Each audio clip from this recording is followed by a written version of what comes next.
Welcome to the Pit Life BBQ Podcast. Join us around the pit as we talk all things barbecue. Now here is your host, Johnny Maggs.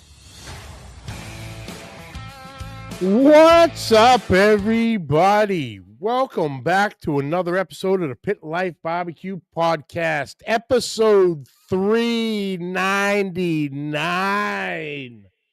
Coming to you live from the Uncle Steve Shake Studios in snowy Center Bonstead, New Hampshire. It's the podcast where we talk everything barbecue and a lot of other topics that you normally talk around the pit. Oh, what is going on, everybody? Thank you for tuning in. There we go. Coming to us right in the chat early. First in, Brother Steven joining us live from Trinidad and Tobago. Tom's Food Factory, what's up? On time. Funny that happens when Kent's not here. Hey, don't tell him that. He'll get a complex. Matt Pereira, good evening. I figured I was going to see you in the chat tonight, no problem.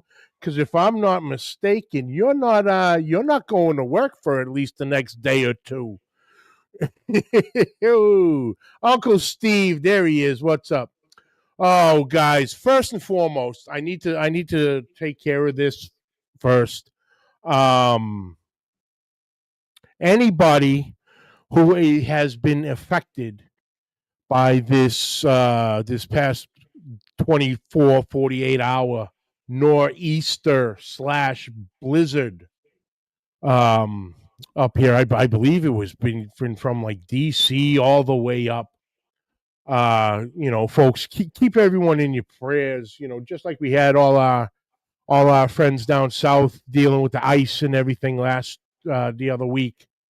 I think I got about 15 inches of snow, but I know down where Matt is with Jeff Waypoint Barbecue, they're talking upwards of 3 feet plus. I know I talked to Jeff and he said that the town had sent an email and basically said that, folks, you guys are going to be stuck for the next day or two because the town trucks keep getting stuck. So they can't plow the streets to get everybody out. So they're working on that. So please keep everybody in the prayers, because here's the thing. If you're not familiar with nor'easters or snow or blizzard conditions, it's not the storm that gets you. It's everything that goes with it. And what I mean by that is they were having upwards of 3 feet of snow, 75-mile-an-hour winds. These winds do the good old snow drifts, and that's where the dangers come in, because these drifts block vents and other things in the house that you need. So there is threat of what is it? Not, exhaust fumes, anything like that. Things get blocked up and, fires and all that. So please keep everybody in your prayers. Keep everybody safe during this, the next few days till everybody gets everything cleaned up. Tom, we just got the edge of that storm here in Ohio. 2 inches of snow and wind caught us all by surprise. Hey, 2 inches of snow and wind, it does. It throws it all off. But up here, like I know Matt's down in the heart of it down there. So, be safe down there, brother. But there's Kevin Hernandez. My pits are burning. What's up, homies? And sending prayers. And Uncle Steve, what did Uncle Steve say? Stevie says hi. Hi, Stevie. How are you, honey? I miss you. I wish I was coming down to see you. You could paint my head again. The snow is deep here in Texas, 75 degrees. There you go, Steve. There you go. But yeah, so that was that. Keep everyone in your prayers. Everybody up here, please stay safe. Check all your entrances. Check all your vents. Keep yourself and the families safe. But we're here to talk barbecue And that's what we're going to do. So tonight's episode brought to you by Uncle Steve Shake. Man, like I say, 399 8 times before. Uncle Steve is an amazing guy, amazing products, 19, 20 amazing flavors. I think 20 with the holiday shake, the sauce with no name. Um, Steve prides himself on everything small batch, prides himself on freshness, the best ingredients for all the shakes, for the shake line. And he wears all the hats. He's mixing the shake, bottling, packaging, labeling, shipping. He's answering the phone. He's answering the emails.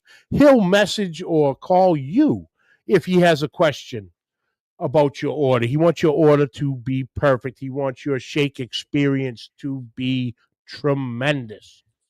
And if you have a question on flavor profiles, give him a call, send him an email. He's glad to have a conversation with you.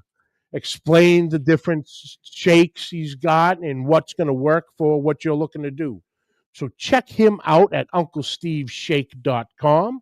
Follow along with him on Facebook at Uncle Steve Shake Nation. It might be a little slow in the next couple days because it is the Houston Livestock and Rodeo Show this weekend down in Houston, Texas. And Steve has always been a big supporter and involved in the barbecue contest down there. So I know he's got a bunch of the boys flying in, and so there may or may not be a slight delay. Depends if he puts the boys to work while they're down there. But check him out. Always thankful for him. Also brought to you by Joe's Meat Market, the Diamond of Royce City, Texas. Gabriel and his crew do an amazing job week in, week out. Produce brought in daily. The protein selection, phenomenal. You need a certain thickness cut, he's got you. Are you looking for something he might not carry? He'll work with you to get it in. All us backyarders and competition guys, he's got us covered too. Multiple lines of rubs, seasonings, sauces, injections, marinades, including the Joe's Meat Market house line. I believe 18 or 19 SKUs in that, different peppers, paprika, all that good stuff. And while you're there, you feeling a little hungry? He got you covered too. Gabriel's mom's behind the counter whipping up some of the freshest cuisine out there. So grab a plate, grab a bowl, have a seat with the boys, make a new friend, talking barbecue and live fire. And like I said, if you're ever in the Royce City area, swing on by Joe's Meat Market and tell the crew I sent you. And remember, folks, Joe's Meat Market for the win.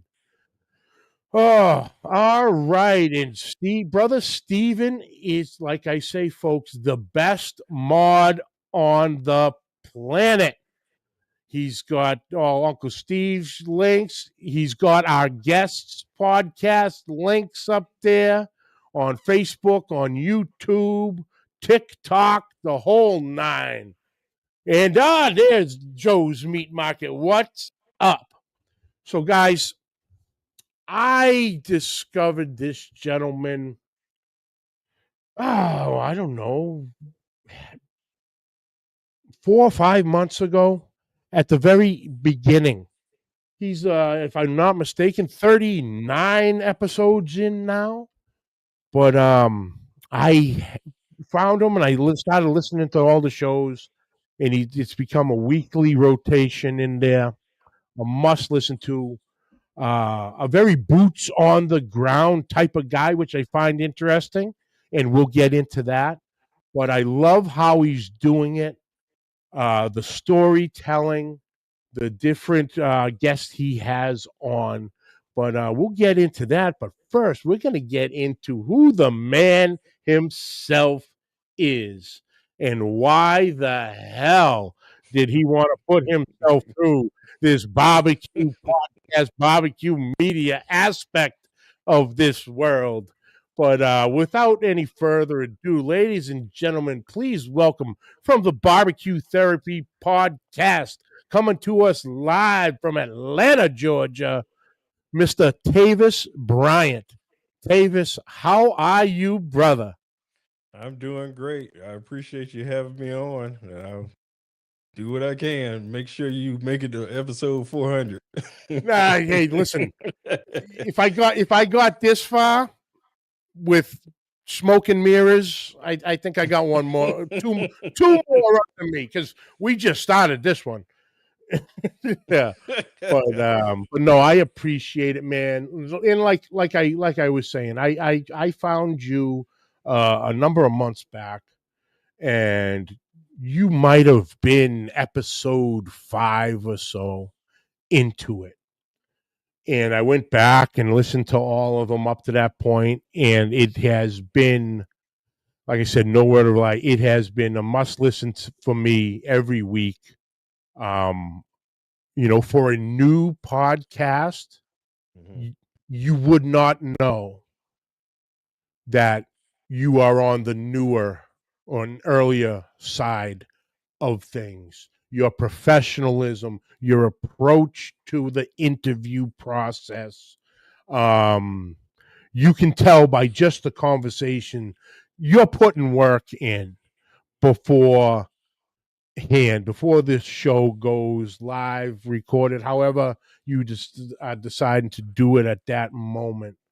So my hats are off to you, brother.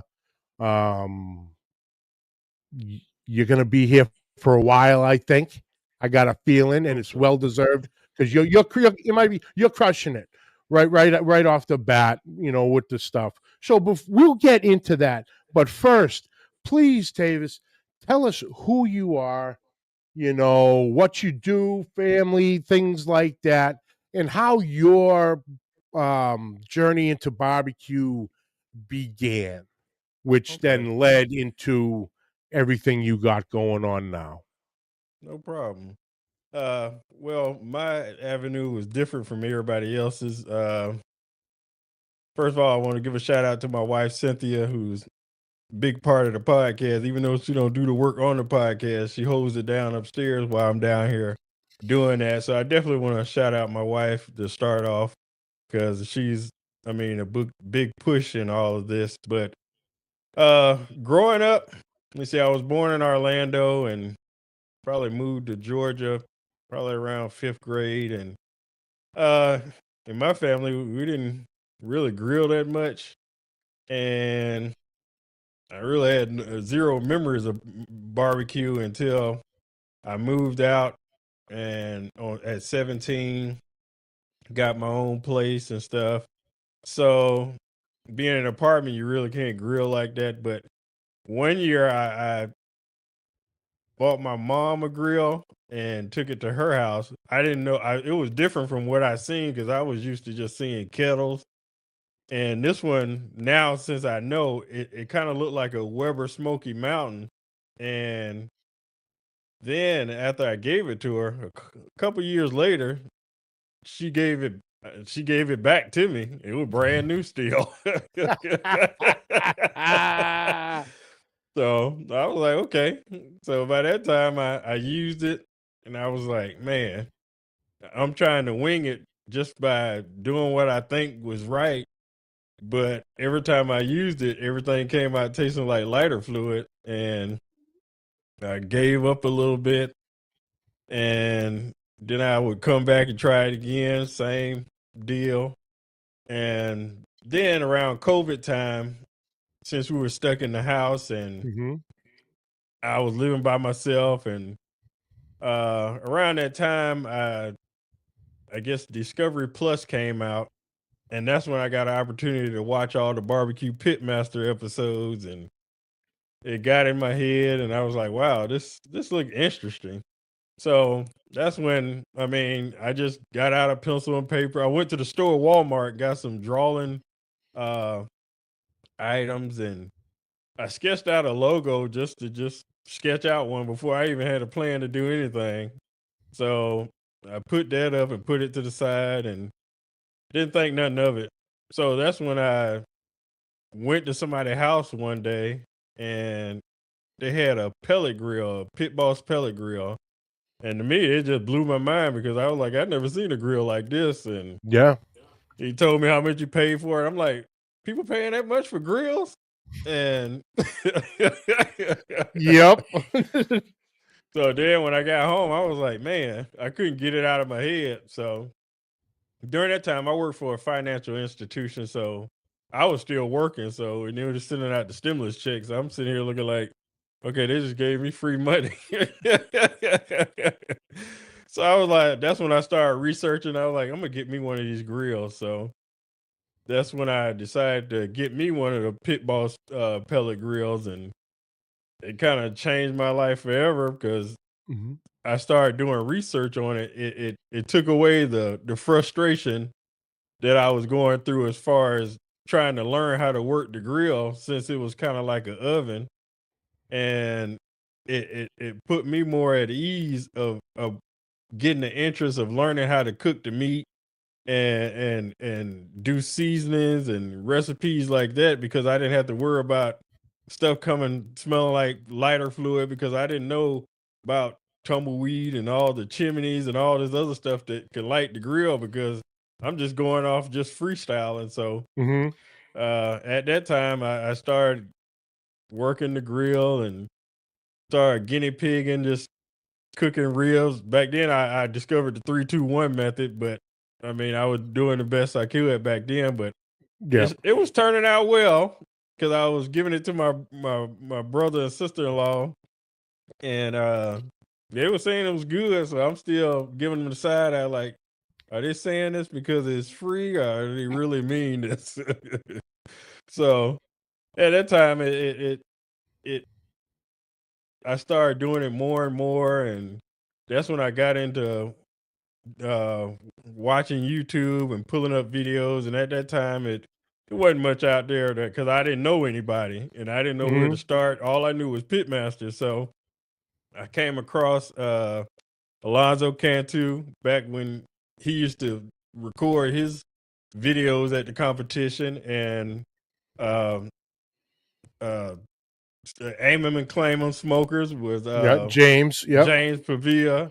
He was one of the other one that I ran across, and I used to just binge both of them because I used to daydream as I sat there, like, man, one day I want to be like that and get out there and compete and see how good I am and fellowship with the community and stuff because it looks fun and have the family around and stuff like that. But that was before I got married and stuff. But then around, I mean, I just kept looking and researching and stuff like that. And around that time, that's when I started dating my wife. And she came over and was like, she found the drawing I had did. She asked, like, what is this? So I explained this is my barbecue competition logo.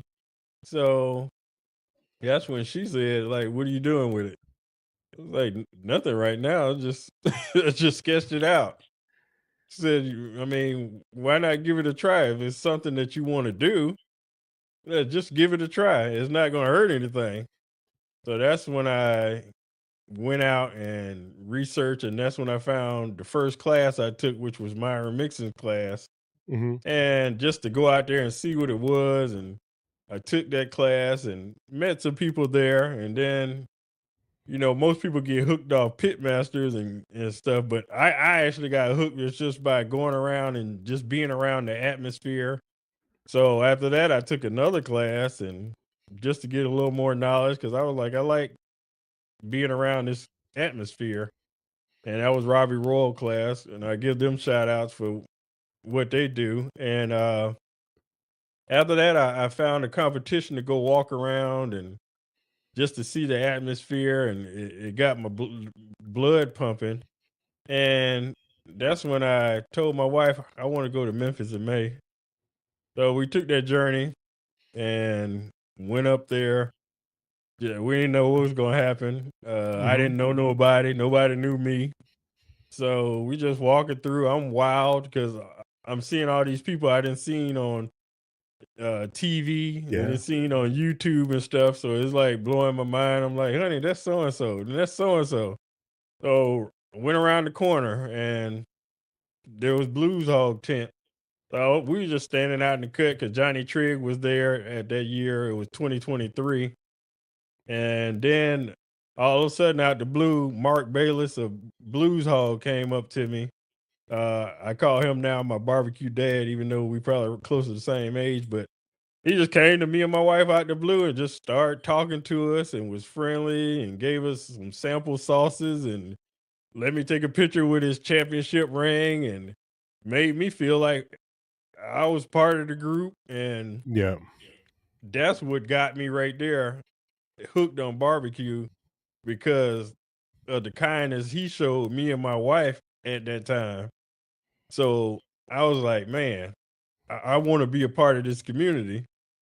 So that's when I went home and uh, started practicing a little bit more and took some more classes. I took Joe Pierce class and I took Luke Darnell class and Chris Schaefer's class. And Yep. people say I mean, as far as classes to me, I like going to classes because everybody, the bases are the same, but there's little things you can pick up from each person.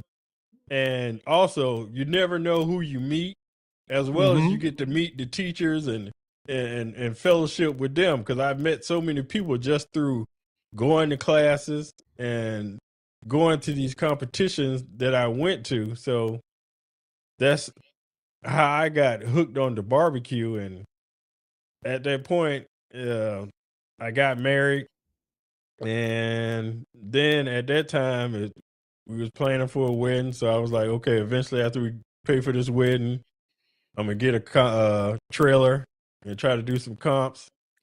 Next thing you know, I'm pregnant. Yeah. Yeah.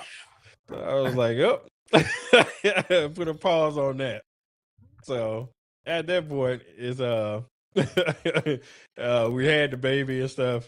Everything was fine, and in the meantime, I was still. I mean, we just here and there go to a comp, and at that point, once she got an age, I still was venturing off to Memphis in May. It's like a yearly routine now with me and my wife, and uh, it allowed me to meet more people each time I go to each big event.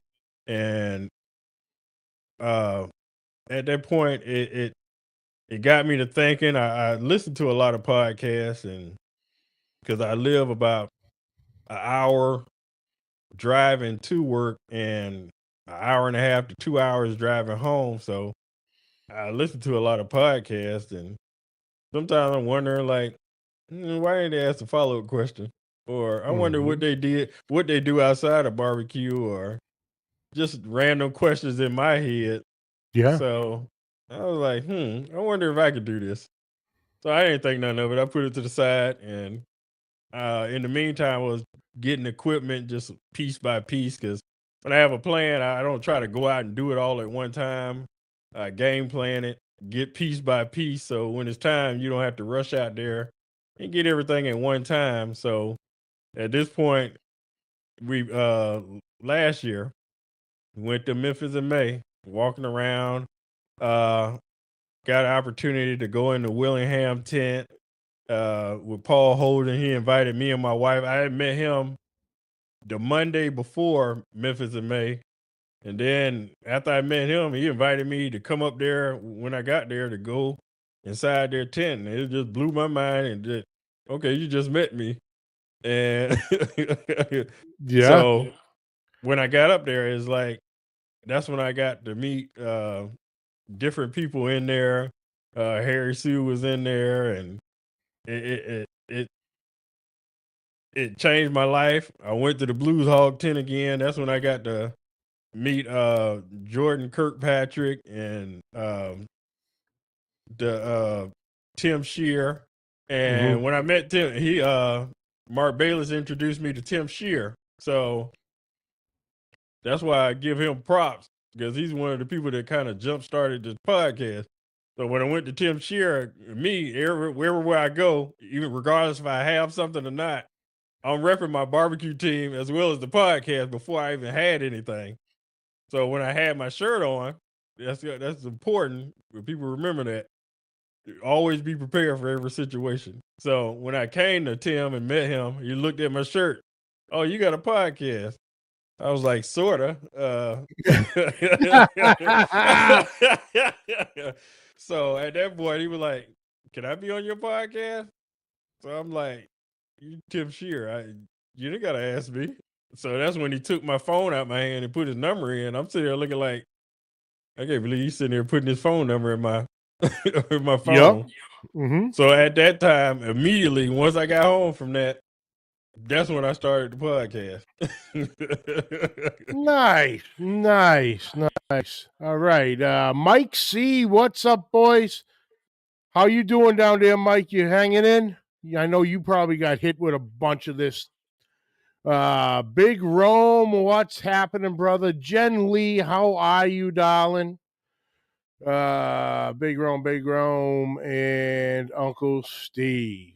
All right, so here we got a couple questions already coming in. So I got to figure out how so that, you started the podcast. So we will roll with Steve's. Boom. How do you see yourself change podcast wise from like episode 3 till now? Well, I mean, at that point, I didn't know anything. I was going based on what I watched on YouTube and trying to get lessons there, and this software I've never used before, trying to figure that out, trying Mm-hmm. to make sure I have a good microphone and camera and make sure the internet is good. And I didn't know anything about doing a thorough interview like I do now. And it's based on just trial and error. And as I went on, I started each episode trying to get a little deeper. Okay, let me ask this a different way than Mm-hmm. normal, or let me ask a question that they normally don't get asked. All right, let me tear up the internet and find out stuff that most people won't know about each individual. Like a lot of people don't know Paul Keltner used to be a bass fisherman and stuff like that, and it even surprised them when I mentioned it on the show, or different stuff people do. I try to do thorough research. I try to listen to all the podcasts they've been on, any article or any website, if they got a website or anything that I can find on them to kind of ask questions. And my thing is, I want everybody to know the full person and not just barbecue, because there's a whole human being outside of the barbecue. And in order to be a true friend of somebody, you got to know fully about that person. So I just try to come to a different angle as everybody else, and it just as it went on, I try to listen to what I do, and anything that I mess up on, I try to cut it or go a little deeper than I did last episode. So at this point, I feel that I'm more experienced now, because when I first started, I'm an unknown because you don't see no championship trophies or anything like that. So I was like, I'm starting from the way at the bottom because Mm-hmm. nobody knows me. So I have to make people know me and be willing to come on to the show. So the first few people have to take a chance on me, and once I get to going, I'm able to prove myself and show everybody what I'm doing. So it's just about researching and doing better each episode as I go along, as well as just getting people out there to trust in me and Yep. show who I am. Because the first few episodes, they didn't have nothing to go off on. And Oh, yep.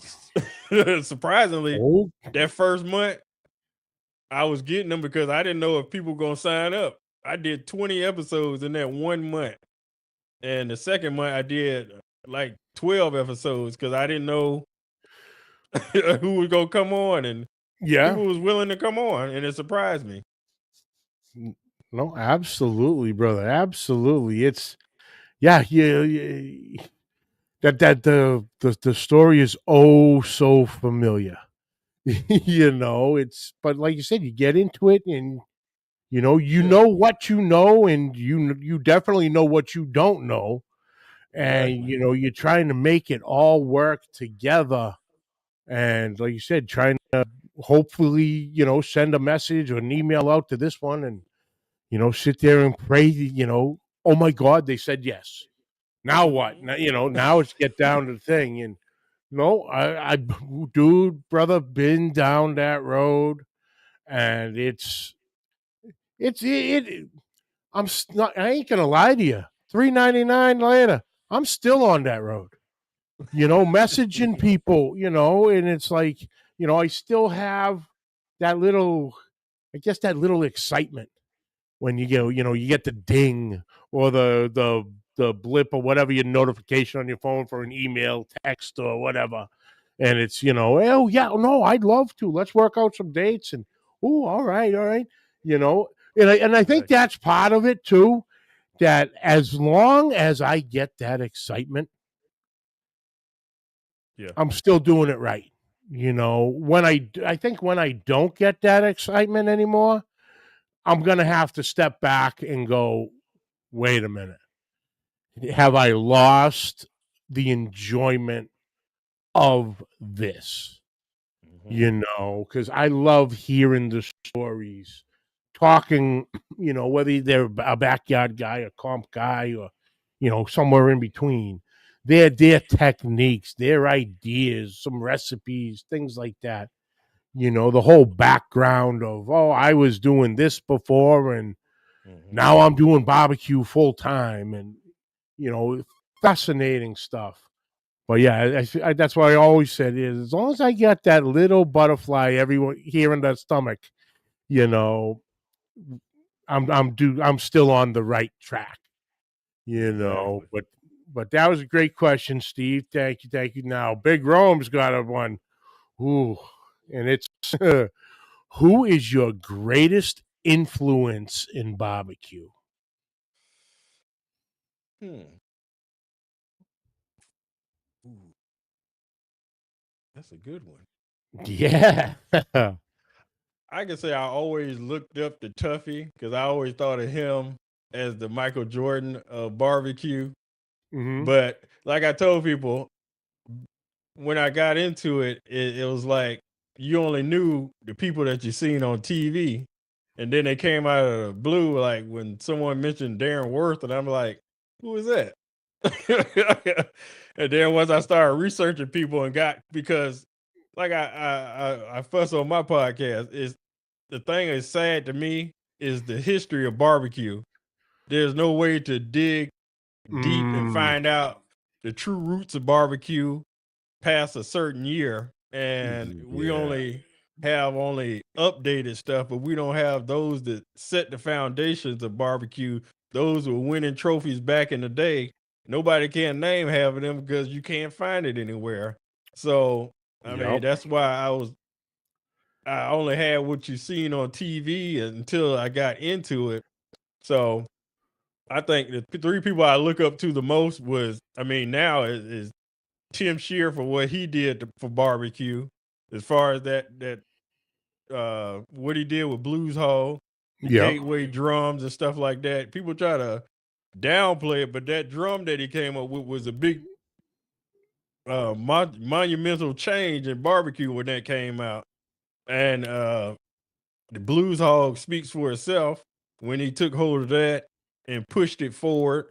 And as far as the barbecue league, and another one is Chris Schaefer. I went to his class and took his class, and he welcomed me. Between him and Luke Darnell, they're some of the biggest people that have my back when it comes to this podcast. As far as spreading the word, I done had numerous people. Hey, Chris Schaefer told me about your podcast, or Luke telling somebody you need to go on his podcast. You need to go on his podcast. That's what barbecue is about. People that are on top like that, you think that, man, they that big. Why would they got time to talk about me? But they the main people out there, the big people like Tim Shear, he down to earth and stuff like that. And when I met him, those are the ones that are mainly welcoming me versus some of the other ones, not to talk bad, but some of them won't give you a second look when you ask. I mean, you know about this for a podcast, but some people will tell you in your face, I looked at your email, I'm just lazy. But you'll see them on another podcast, like, I'm like, Yeah. okay. Yep. But that's No, my influences. no, I hear that one. Hear that one. And then Rome follows up a doozy with another one. And Rome, you really need to start shit, but we're gonna go there. Hey, I'm here to speak the truth. Oh. Chili. Beans or no beans, Tavis? What say you? I'm from Georgia, so I don't know. My chili recipe, I got it from online, so the one I had beans in it, so I don't I don't know what's right, what's wrong. No, But I'm trying to get full. I'm trying to get full, so I gotta have beans. You want the most bullshit answer to this question? Yes. It is A, regional, and B, handed down. Depending on where you live, it's beans, no beans. And handed down, growing up, Mom made chili with beans. So I make chili with beans. On a hot dog, I would say no beans, but or just eating a bowl of chili, I'd rather have beans because I want to be full. Yep. No, add to it, baby. Add to it. Oh, I love that question. Oh, it always gets a laugh, and then you get a couple comments. So we'll see here. Let's scroll down because that was up there a little bit. Bobby Stewart, what's happening from Dallas Fort Worth? Well, she good hands, absolutely. No. So, working the podcast, like I said, I go right off the bat, and I suppose I never really thought about it, I guess, till now, but I suppose I listen to, especially mainly the barbecue podcasts, as from a host's perspective. So I'll listen to a single podcast, at least twice. Once I'll listen to it to get the full spectrum. Then I'll go back and listen to it again, from the host's view of it, and where he was going with this question, where he was going with that, and right off the bat. So yeah, okay, I'll admit it because I just kind of did. I was judging you, brother, right from the gate. But right out the gate, listening to you and how you interact with your guests in your line of questioning, and clearly the research you do. I'm like, okay, he new to the game, but he's doing it right. Now, take that from me, whatever. Take it for a grain of salt. Like I said, I'm just a guy. Okay. Yes, I've been in the game a long time. But, you never stop learning, whether it's the cooking side or even on this side, the barbecue media side of it. There's ups and there's downs. But like I said, once right off the bat, I just was completely impressed on your professionalism, how you present yourself, how you present yourself to the guest, how you present yourself to your audience. And then the flip side, how you present your guest to yourself and your audience. It's very well rounded. And like I said, I stepped back and I'm like, I go, yeah, he gets it. He gets it. He's thought about this. And that's when I said, I go, bro, I got to talk to him. I got to talk to him. And I had that epiphany. What was it? Back in just before Christmas? Was it? I know it was like 1:00 on a Saturday afternoon. I'll tell you exactly where I was too. I was on the corner of Fernway Road and Arlington Street in Winchester, Massachusetts, taking my 10-minute break that I am allotted if anyone from the post office is listening to this. I was doing messaging on my time. But no, I messaged it. I'm like, bro, I need to talk to you. I want to talk to you. I need to hear your story. I'm fascinated by it because of, okay, let's just be straight here. There's especially now, there's a lot of barbecue podcasts out there. Mm-hmm.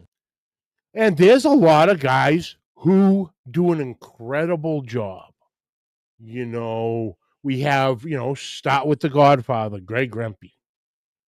He's got how he does it. A lot on the business side of things. The different, cooks, authors, things like that. He has his timeline, if you will, use a barbecue term.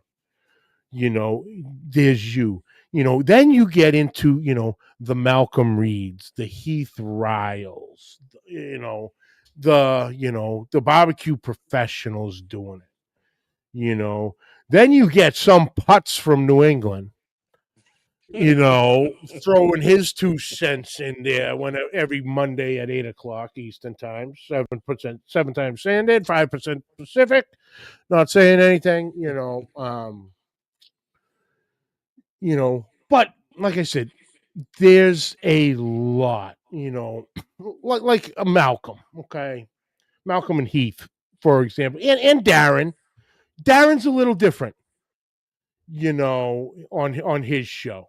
But Heath has the world championships. That Malcolm has the history of competitions, championships, things like that. They both have, flourishing barbecue businesses, so they're really talking on that professional level, recipes, techniques, things like that. Me, on the other hand, am I a storyteller? Maybe. I just kind of drive the ship on the story of getting the story out of whoever's joining me, but then, there's other guys that just mail it in. They sit there and, hey, this is easy and no, it's not. And you can tell by listening to them, failed to mention a couple other guys, Len and Jeff from Baseball and Barbecue do a fantastic podcast of incorporating barbecue with baseball, and it believe it or not, it's 2 segments. They'll have a baseball segment and a barbecue segment. And most of the time they intertwine. The baseball guest is infatuated with barbecue. The barbecue guest grew up going to the ballpark and, just wonderful.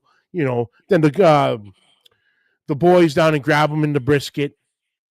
They have a completely different style, but it's fun. It's captivating.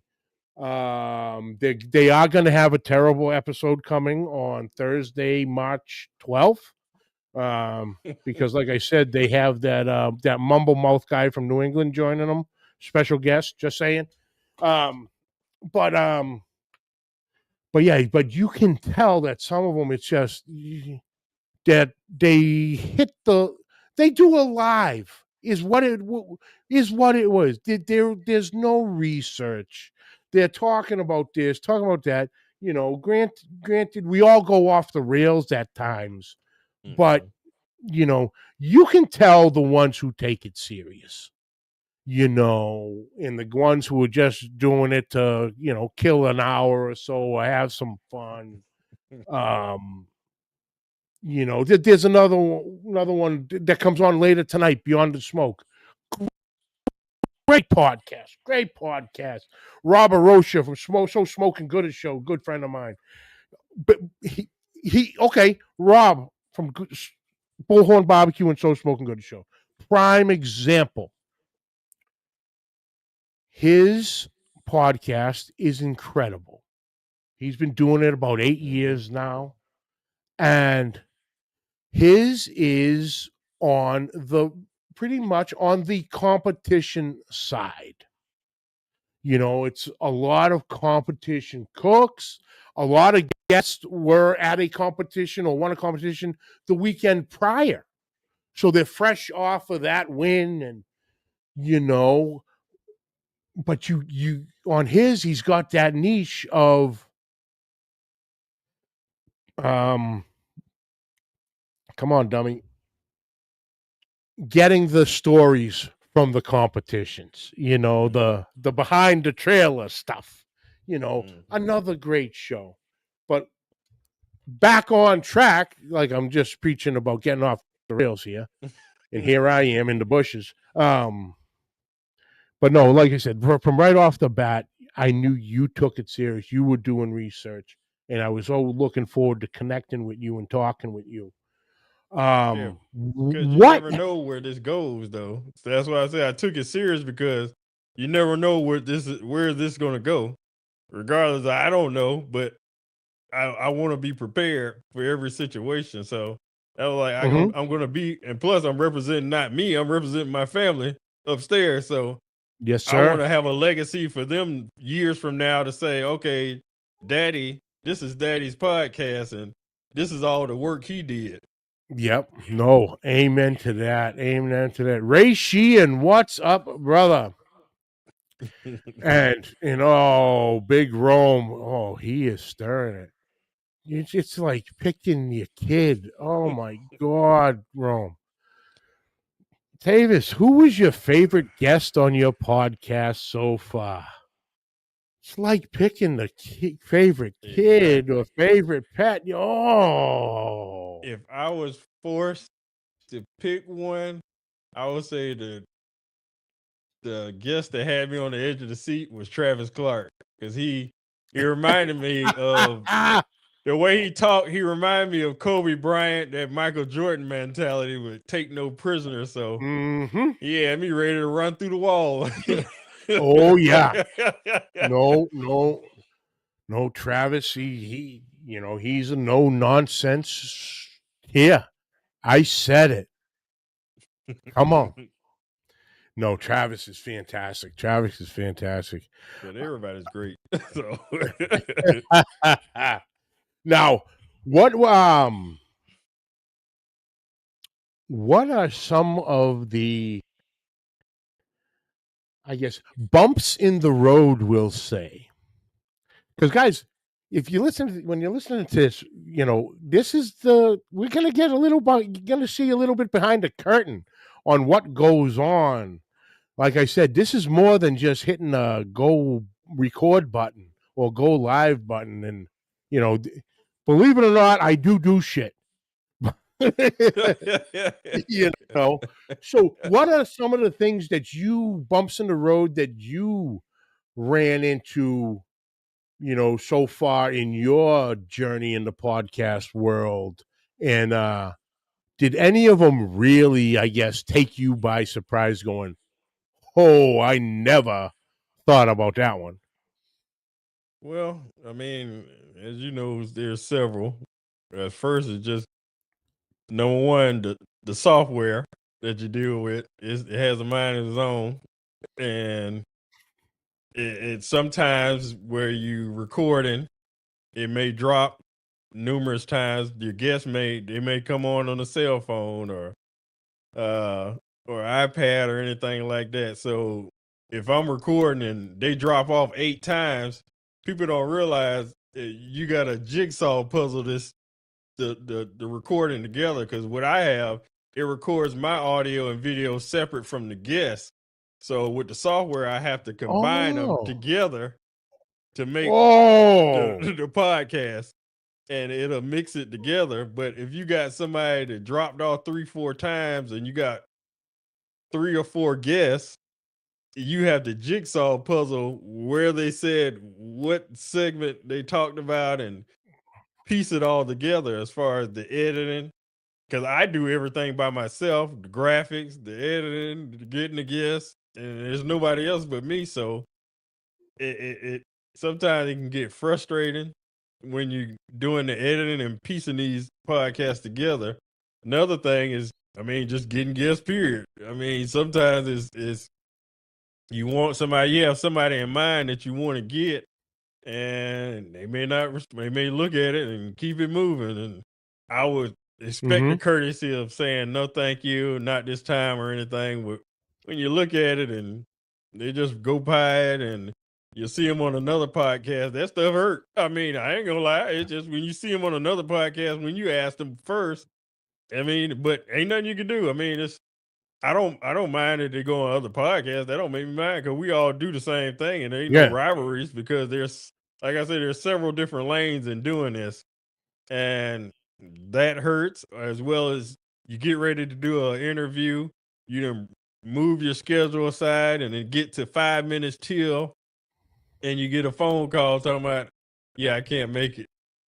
That happened like 2 times, and then I had one time where someone was supposed to come on the show. This the only person that did a no show, and then I look on Facebook. They had a restaurant. I'm sitting there like they posted on Facebook at a restaurant where they're supposed to be on the podcast. So there's stuff like that, as well as sometimes there's a point where you have so many guests that you want to have on that, I mean, the weeks don't come quick enough. Like now, like I want to get these episodes out, but the weeks take like they going in slow motion. No, absolutely. As well as recording the episodes, but that, and just, I mean, it's just finding time sometimes. Sometimes it's stuff come up. That's why I record in batches when everybody's available, and then releasing one at a time. So I want to jam nobody up, or when the time Thursday come, I can definitely have something to post. So right now I uploaded all of season 2, which goes up to 48 and 39. I just released 39 this week, but it's all about planning ahead, because right now I'm recording season 3, and it's just, I have a notebook full of people that I want to reach out to. It's just like, I want to get to the point where I want to do 2-3 a week, because there's that many people out there that I want to talk to, and everybody that has a story like that, but the weeks don't come out. My goal is to, I know it may sound crazy, I want to be the Netflix of barbecue podcast, where I mean, it just have it out there instead of just having to wait 1 week and then have to wait the next week.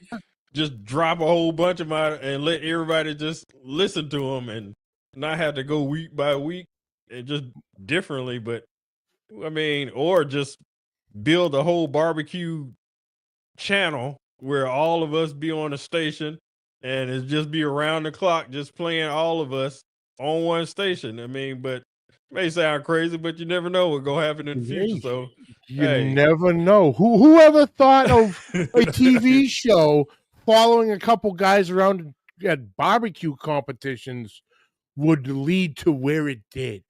Exactly. You know, so, you know, never say never. And oh, here we go. Let's see here. James Dodson, Limp Brisket in the house. It's rodeo time in Texas. Absolutely. And I get to have a little fun here. Hey, James, brother James, I hope you didn't forget me, brother. I hope you didn't forget me. If you want to go and look up in that top left corner right there, we talked. You were going to send me something. I just love being able to just do a little zing because he's going, shit, I forgot about that.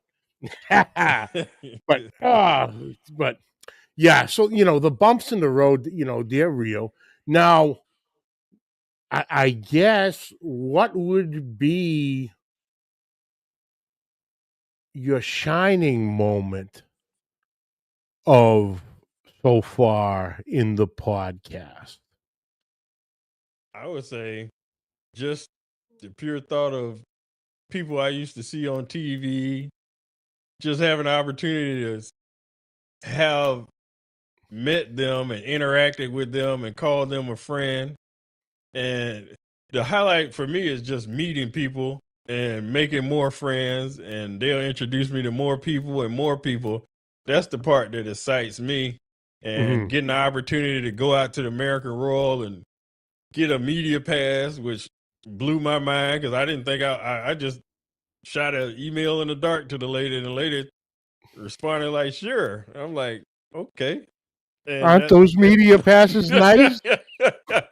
I was like, "Cool." And it's just the experience of just talking to different people because I know I'm old, but just I want to create like an encyclopedia of podcast episode with each person I bring on, just a collection of different people, just so we can have an archive because there's so many people that are out there that have an interesting story, and whether you heard of them or haven't heard of them, there are different sides of the story of people that you have heard of that you don't know about, as well as people that you haven't heard about that deserve a chance to come on a podcast and not have the same people. My thing is, like you said, people have people that win on this show. I try to do the opposite. When everybody go to one person, I think who I'm gonna go to that people ain't thinking about. Yeah, no, absolutely. Absolutely. Absolutely. All right. So that's the podcast. But now we got a question from a man, Braden. And hold on, I have to look it real quick. I don't want to get it wrong. Da, da, da. Tavis, have you ever cooked in a barbecue competition? And if so, how did you do? If not, have you considered doing a competition in the past? Well, So I know you have a team ready to go. Yeah. But the The surprising thing is I haven't cooked in a competition because that's when my daughter came, and I had to put the pause button on it because I was a new father and I have no my duty first is being a father, and since I'm new to it, I have two daughters I have to raise, and then I just got married around that time, so I have to focus on that instead of going out trying to do comps everywhere. But I definitely plan on doing the competition scene because I'm not gonna let all these classes of knowledge go to waste of all this money I spent going to these classes. But within the next year or so, I definitely plan on getting out there. But also, I definitely want to see where this podcast go as far as, because if it wasn't doing good, I would have kicked it to the curb a while ago. But since it's doing okay and people still listening, I'm gonna see where this goes and keep doing it and see if I can get up to 400, 500, 600 episodes. And yeah. No, I hear you. I will give you a little bit of advice once the competition end comes to fruition and you get to start doing a few of them. Doing a competition and trying to do a podcast from said competition, major pain in the ass. Figured, hey, okay, I don't even know if I have them here. It might be. No, I think they're in the car. Got my little lapel microphones, rechargeable like earbuds. Got the little case. Got the pipe bomb. Yep. Got the pipe bomb looking tripod, and TSA loves this son of a bitch. Let me tell you that. And you're trying to do it, and what you don't forget is most of the time you're either in the middle of a parking lot or in the middle of the field, and reception sucks. Or you're getting too busy, and you can go back and listen. Hey, keep an eye out this weekend. I'm at such and such competition, and we'll be going live a couple times. Yeah, no. You're busy doing your meets and this and the different one meet stuff, and the internet is a premium, and live on location. If you can pull it off, my hat is off to you, because man, it is a nightmare. Yeah. Oh, Wes Phillips, what's up, brother? So yeah, man, that's there. But yeah, no, you get into it, the time will come, and it's we've all been down there. It ain't going nowhere. No, for sure. But no, the competition stuff, man, you get in there, and yeah, it's a whole different ball game, brother. Yeah. Man. Craziness. But I look forward to them. There's some that my wife and kids come, and it's a family affair, and then there's other ones that are like, the wife's like, where's the competition? Wherever. Okay. When would you be leaving? Oh, first thing Friday morning. And you're coming back? Oh, probably not late last night, Sunday night. Well, honey, have fun. Toodaloo. A free weekend away from me. It's like, she's like, yeah, go cook. See you later. Bye.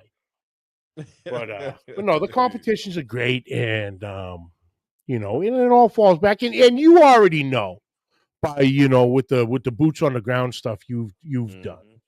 Definitely. Everybody's open armed. Everyone would love to talk to you, and just doing all that. This tips, this tricks, and the eating is good too, especially at the comps, because you got 50 cookers. There's gonna be food, and it's just those Friday nights, Saturdays, and all that, sitting around, having a couple drinks, sitting around the fire or something, and just guys telling stories, and just sit there and take it all in, because once that brown water starts a flowing, so do the mouths, and you will get absolute gems just thrown out in the middle of a story. And you just got to know what to listen to, and Steve's like, magic ribs. Oh, that's my favorite, magic ribs. That's all that you do. Magic ribs. Right there. Where is it? I got Steve. I hate to say this. You got way too many shakes. All right, seriously. Where the fuck is it? Did I use it? Oh, dumbass. Right in front of me. Magic ribs. Magic ribs. And you know why I like magic ribs? Right there. Pit Life Barbecue, Johnny Mags approved magic ribs. And that one was funny. This is 2026, Houston, 2025, 2024. Well, yeah, would have been 2024. Literally got out of the airport, got to Uncle Steve's house, and he hands me a bottle and goes, here, taste this.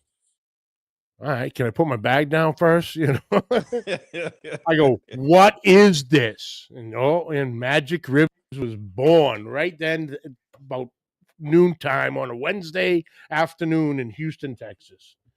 But no, but like I said, brother, everything you're doing, man, I'm impressed. You're on the right trajectory. English is obviously my eighth language. Or at least clear English. You're on the right trajectory. You're, like I said, listening to you from the get go.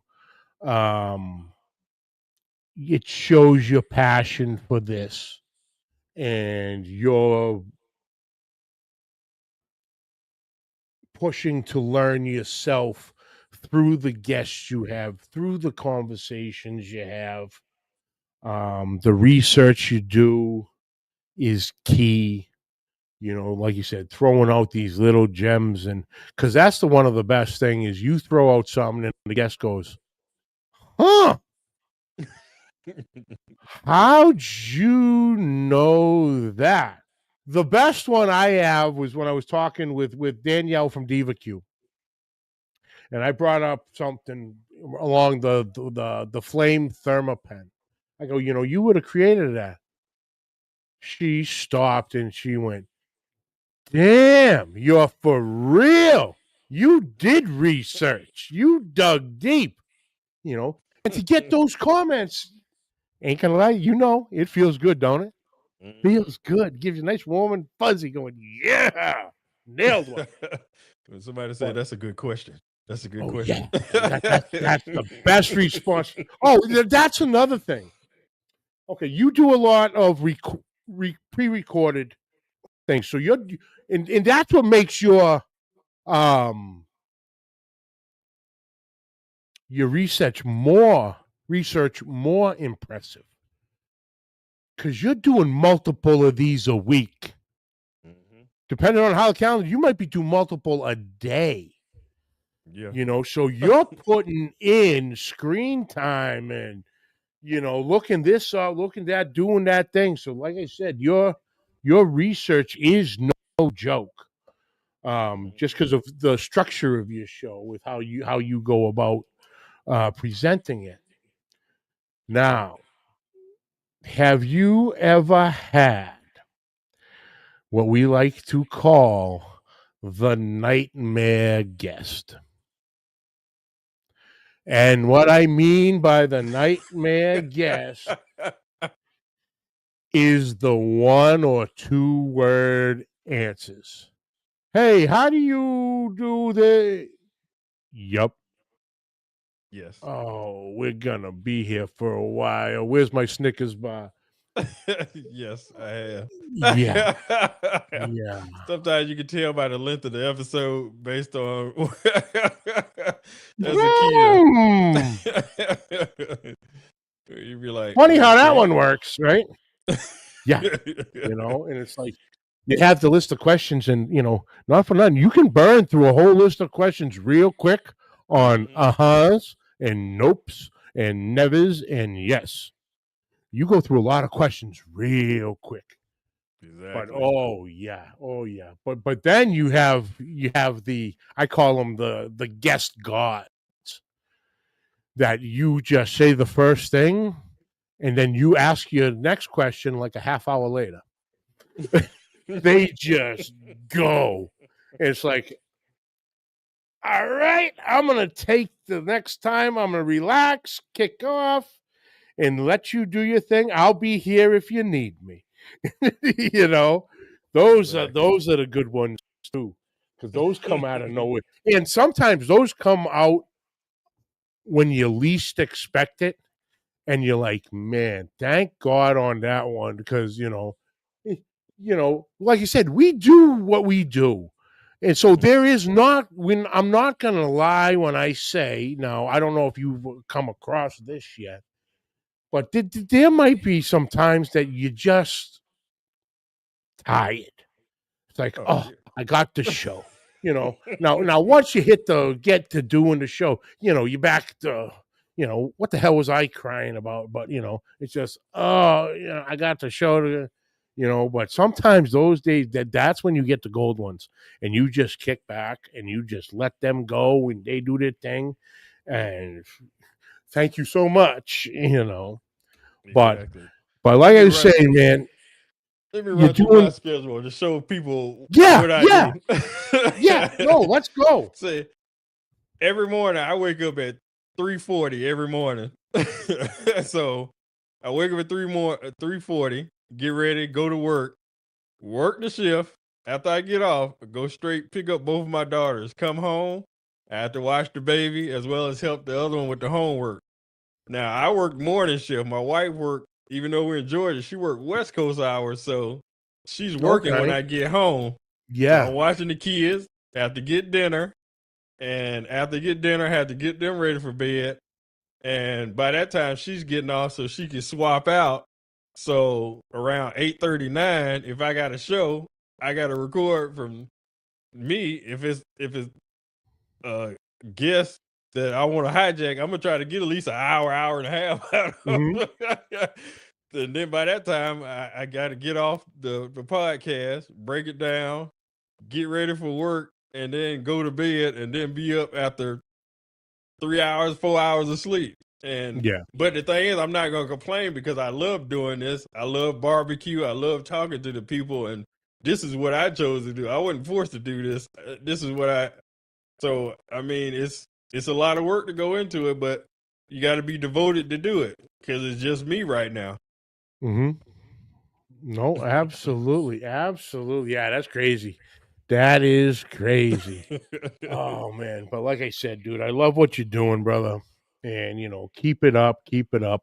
Now, this is how much of, work you do. You are actually bringing a segment to the show with you today. So let Yes. me just hand the controls over to you, brother, and let's roll. Let's have some fun. All right, this is one of my newer games that I came up with. It's called the barbecue edition of Would You Rather. I'm going to read the question and you just answer it, and we go from there. And if your fingers are fast enough to type, you can answer along with them. All right, first question: would you rather only cook with charcoal or only cook with wood for the rest of your life?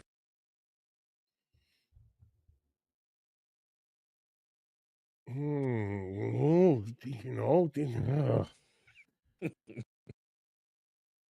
I'm gonna roll. I'm gonna roll with charcoal. Okay. All right, next one. Would you rather cook on a stick burner or a pellet smoker for the rest of your life? I love my stick burner. I love the therapy of a. See what I did there? Therapy of a stick burner. All right. Next one. Would you rather have unlimited free rubs or unlimited free sauces? Free rubs. All right. Would you rather have a pit that never runs out of fuel or a cooler that never runs out of beer? That's the magic cooler. Well, a bit of those days are behind me, so I'm gonna go a pit that doesn't run out of fuel. All right. Would you rather cook a comp with a tiny budget but perfect skills or a huge budget but average skills? Tiny budget with big skills. All right. Would you rather cook with a $200 offset forever or a $10,000 trailer rig that you can only use once? $200, baby. All right. Would you rather eat cold leftover brisket or a freshly grilled hot dog? I'm gonna piss a bunch of my friends off right now, and I'm gonna go the cold brisket. All right. Would you rather win a grand championship once, either the Jack, Memphis Mayor, the Royal, or Houston Rodeo, or place top 10 in every contest for life? Top 10 in every contest for life. The paycheck's better at the end of this. All right. Would you rather barbecue outside in the rain or in 100-degree heat? Oh, give me the rain every day. All right. And the last one, would you rather give up pork or give up beef?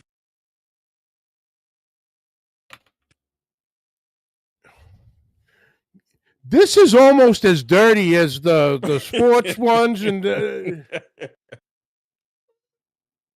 give up pork or give up beef? I'm gonna go give up beef. I'm sorry. I love my pulled pork, and there's something magic about ribs, baby. Just go and go. So yeah, I'm gonna give up beef. I agree. I would choose pork. I can't give up bacon. Sorry. Or pork Yeah, chop. thank you.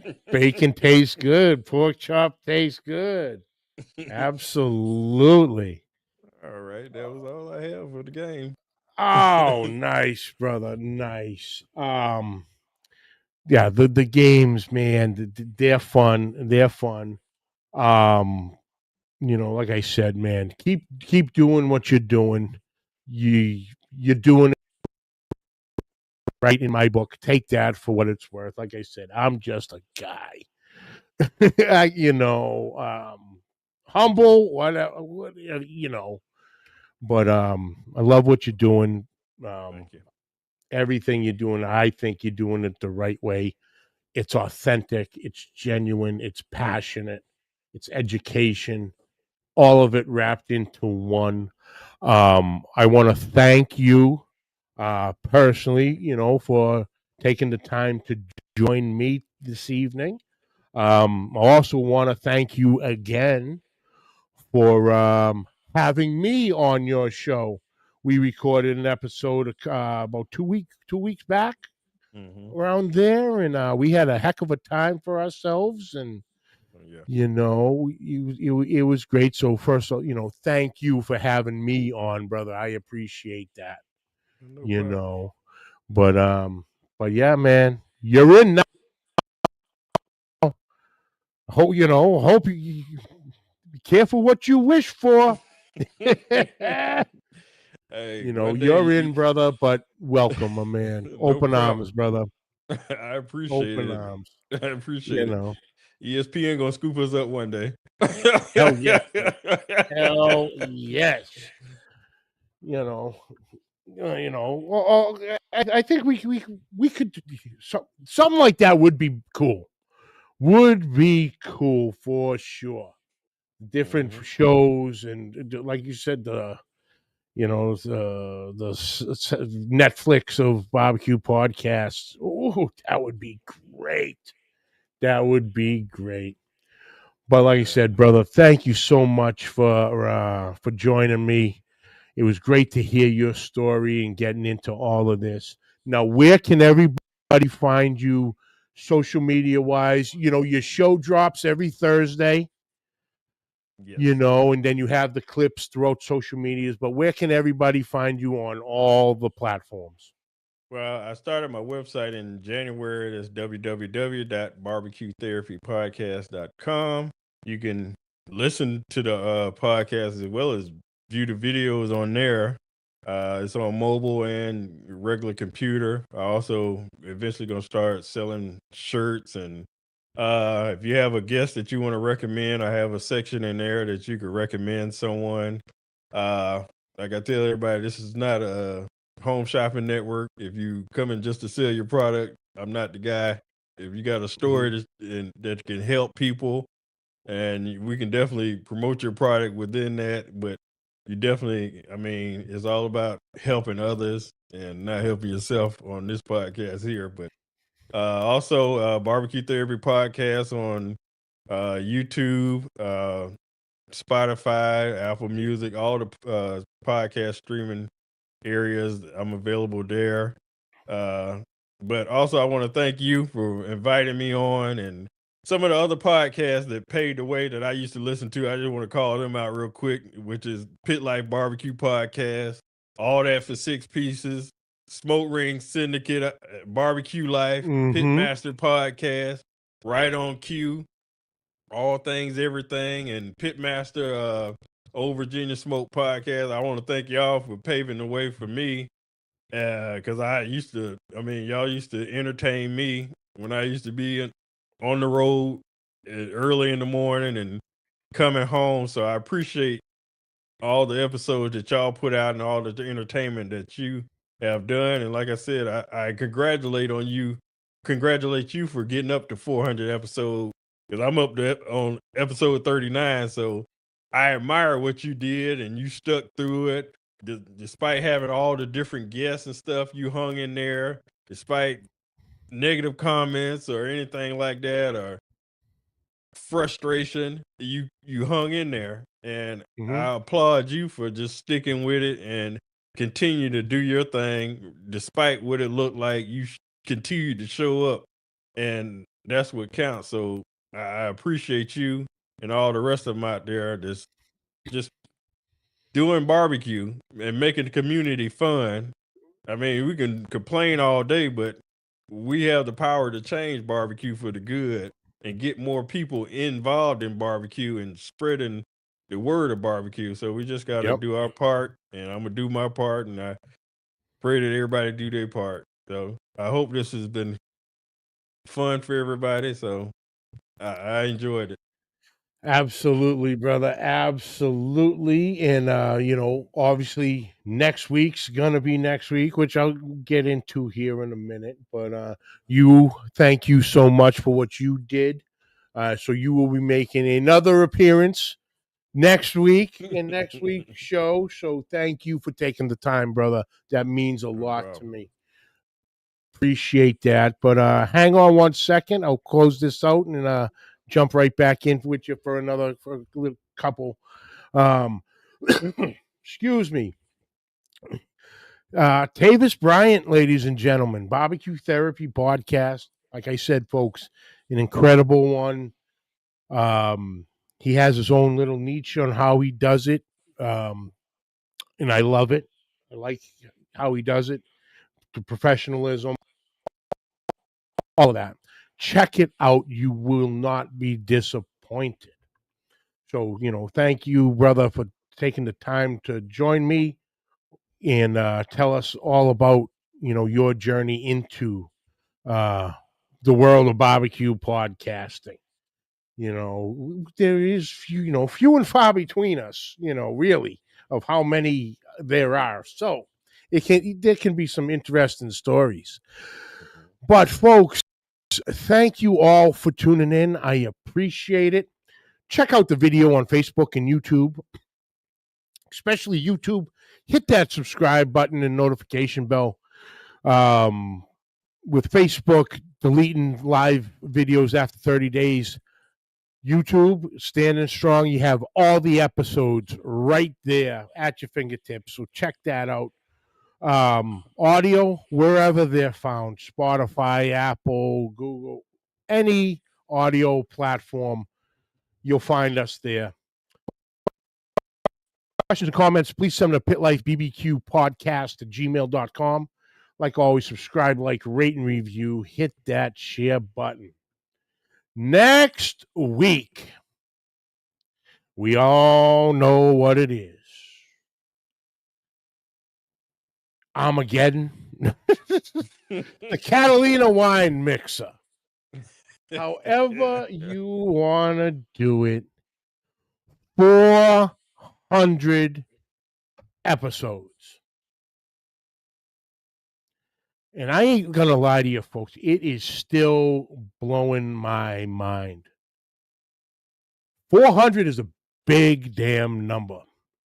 And starting out on that first one and everything that went into that first one could very well be a surprise of there was 399 more of them. But even that throughout the lines, the lineup changes, the this, that, 400 episodes, and y'all have been with me through there. So I'll save the mushy shit till next week.